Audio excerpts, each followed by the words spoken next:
Hey guys, this is Brett from the Plastics Guy, talking to you today about how to properly mark your windshield frame before you take it off the boat. We get asked this all the time. So these metal frames on boat windows, when the boat window shatters like this one has, they can be removed and you can bring them into us and we can make you a brand new, perfect looking new windshield.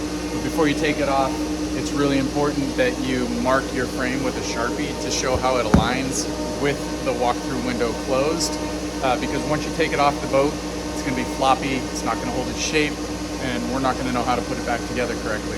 So to help us out, make sure that you guys get a perfect windshield, we're just going to ask you to do a couple of simple marks. So you can see in this upper corner right here, if I zoom in real close, there's just a little Sharpie line.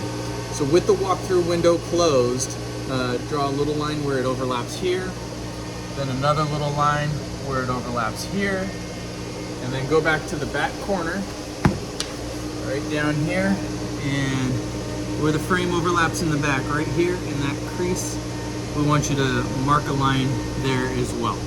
And that will help us to put this frame back together perfectly and make sure that we make a windshield that fits your boat and fits your frame exactly how you need it to. If you have any questions, give us a call, drop us a line through email, or visit our website.